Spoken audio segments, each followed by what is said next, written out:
शिवोऽहं न च प्राणसंज्ञो न वै पञ्चवायु न वा सप्तधातुर्न वा पञ्चकोश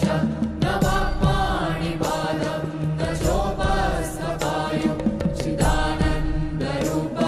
शिवोऽहं शिवोऽहं चिदानन्दरूप शिवोऽहं शिवोऽहं चिदानन्दरूप शिवोऽहं शिवोऽहं न मे द्वेषरागौ न मे लोभमोहौ न मे वै मदो नैव मात्सर्यभावः न धर्मो न चार्थो न कामो न मोक्षः चिदानन्दरूप शिवोऽहं शिवोऽहं चिदानन्दरूप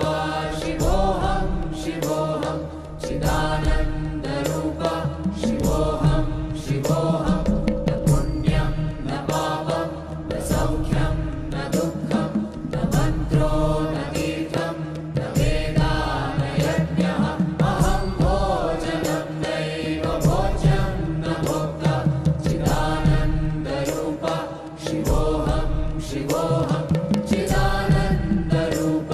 शिवोऽहं शिवोऽहं चिदानन्दरूप शिवोऽहं शिवोऽहं न मे मृत्युशङ्का